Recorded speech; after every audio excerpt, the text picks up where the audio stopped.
Somewhere, right now, someone just finished listening, really listening, to a friend's entire hard day, offering exactly the right words, exactly the right calm. And the moment the call ends, they sit alone with their own hard day, which nobody asked them about. Nobody did anything wrong in that moment, but something quiet and heavy just happened anyway. And it happens to this same person almost every single day. This episode is about that pattern, being the one who always understands what it gives, what it quietly costs, and how to keep the good part of it without slowly disappearing underneath it. The role nobody assigned and everyone expects. In almost every friend group, every family, every workplace, there is one person who becomes the default place where difficult feelings go. The one people call first. The one who stays calm when everyone else is falling apart. The one whose patience seems, from the outside, endless. Nobody sits this person down and formally assigns them the role. It simply accumulates, one moment at a time. A crisis handled well once. A piece of good advice given at the right time, until, without anyone deciding it out loud, this person has become the understanding one, the steady one, the one who doesn't need to be managed, because they're too busy managing everyone else. Why this feels good at first. This role isn't imposed against someone's will, at least not initially. It usually feels genuinely good to occupy, and it's worth being honest about why. Picture someone who has always felt slightly invisible, discovering that being the calm, understanding one earns them something real. Gratitude, closeness, a clear sense of purpose. People need them. People trust them. For someone who has ever doubted their own value, being needed this consistently can feel like undeniable proof that they matter. There is nothing wrong with genuinely enjoying being useful to people you love. The difficulty comes later, once this role stops being something freely offered and quietly becomes the only way this person knows how to be valued at all. The invisible ledger. Somewhere along the way, without anyone deciding it consciously, an imbalance sets in, and it's rarely dramatic enough on any single day to be worth mentioning out loud. Picture the same friendship over several years. One person consistently reaches out during hard weeks, offers thoughtful advice, remembers small details, checks in unprompted. The other receives all of this warmly, genuinely grateful, but rarely initiates the same in return. Not out of malice, simply because they've never had to. The role was already filled. No single instance of this ever seems worth raising as a complaint, but added together across years, an invisible ledger quietly accumulates. One person has been depositing steadily, the other withdrawing steadily, and neither of them ever explicitly agreed to that arrangement. It simply became the shape of the relationship, one small moment at a time. How it often starts early. For a lot of people who find themselves in this role as adults, the pattern didn't begin in adulthood at all. Picture a child growing up in a household where a parent was going through a genuinely hard time, financially, emotionally, or otherwise. This child learns, early and without being explicitly taught, that staying calm, not adding to the household stress, and being the easy, undemanding one kept things stable. Being needed in that home felt safer than being a burden. Years later, this same pattern often shows up automatically in adult friendships and relationships, not as a conscious decision, but as a deeply practiced habit formed long before there was any choice involved. Recognizing this isn't about blaming anyone from the past. It's simply useful information about where an automatic adult pattern actually came from. The cost of never being understood yourself. Here is the specific cost this episode is named for, and it deserves to be stated plainly because the person living it often struggles to name it themselves. Picture someone who is, by any honest account, an excellent listener, attentive, patient, genuinely present for the people around them. And yet, when something difficult happens in their own life, they often find themselves unsure who to call, because most of their relationships were built around them being the one who listens, not the one who's listened to. This produces a specific, quiet kind of loneliness. Not the absence of people, but the absence of being known in return, discussed at length in an earlier episode of this series. Being surrounded by people who rely on you is not the same as being surrounded by people who show up for you the same way. And the gap between those two things is where this particular exhaustion lives.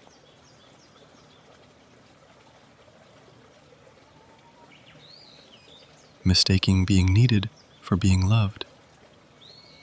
There is a subtle but important confusion worth naming directly, because it keeps this pattern going long after it's stopped feeling good.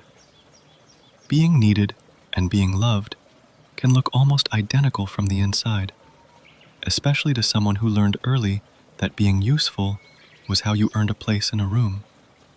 But they are not the same thing. Being needed means people rely on what you provide. Being loved means people would still want you there even if you had nothing left to offer that day.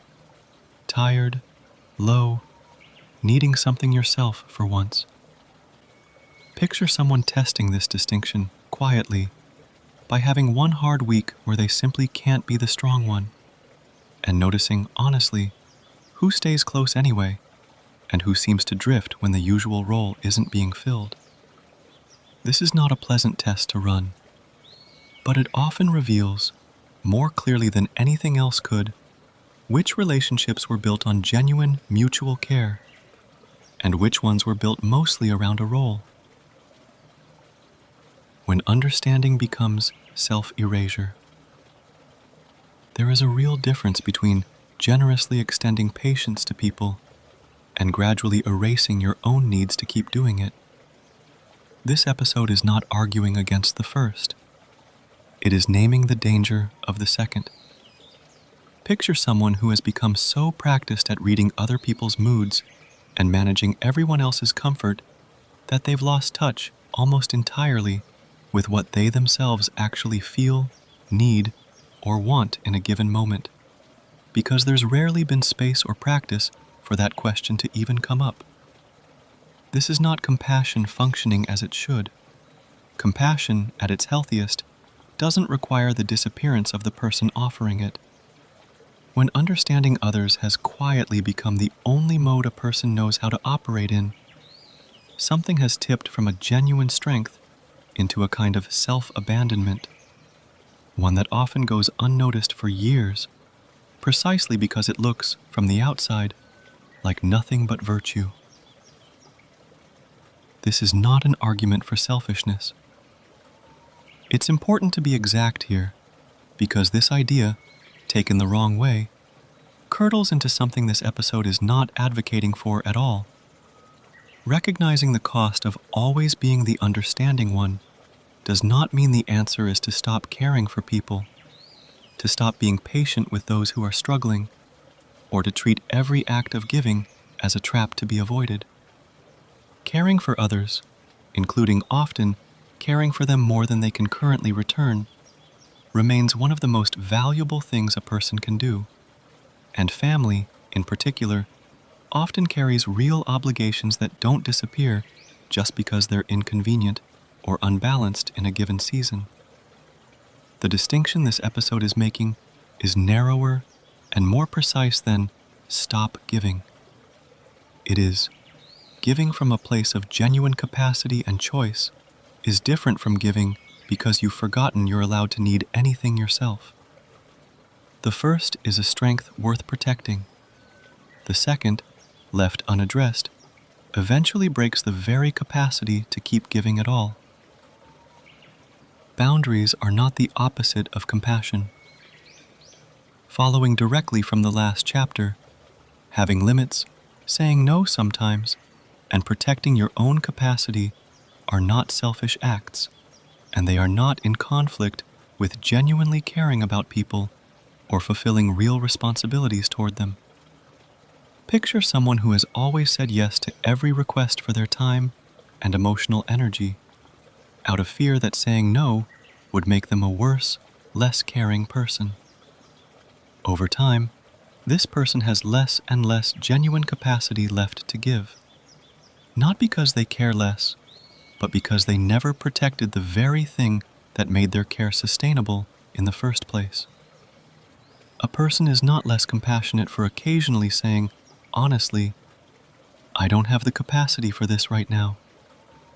In fact, a person who protects their own limits tends to be able to show up more fully, more consistently, and more genuinely for the people and responsibilities that matter most, rather than running on empty for everyone, including the people who need them most. Learning to ask to be understood, not just give it. For someone who has spent years in the role of the understanding one, there is often a specific, uncomfortable skill still left to learn. Actually asking to be understood in return, rather than only ever offering it. Picture someone, for the first time in a long friendship, actually saying the honest thing instead of the reflexively reassuring one.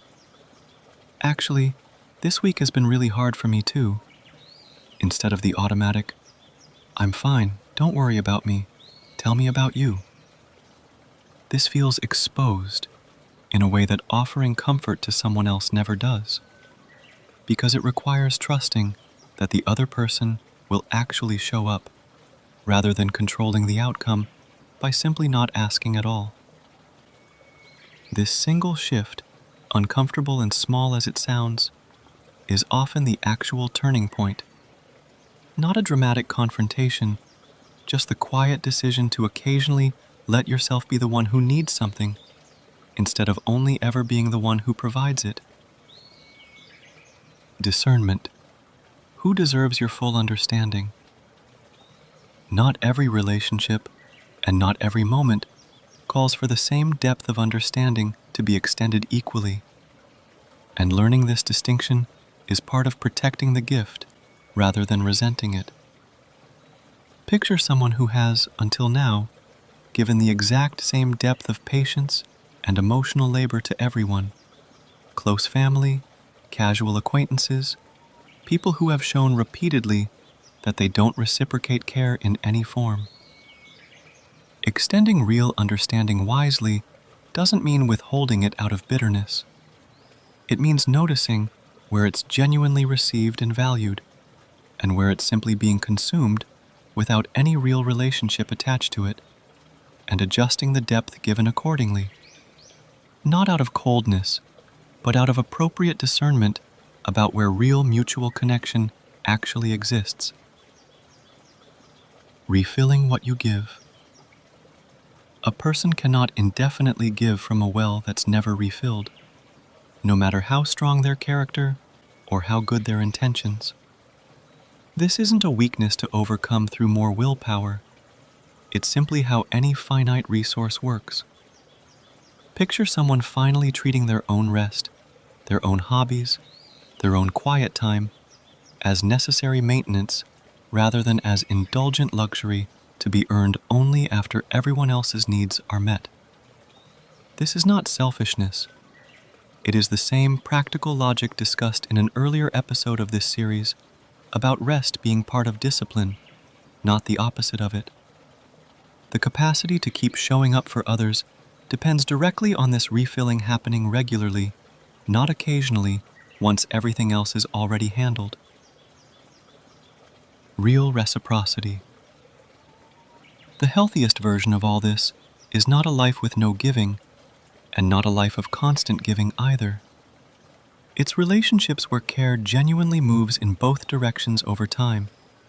even if not perfectly evenly in every single week. Picture a friendship where, across a full year, both people have taken turns being the one who needed support and the one who provided it, sometimes one more than the other during a hard season, but never permanently fixed in only one direction.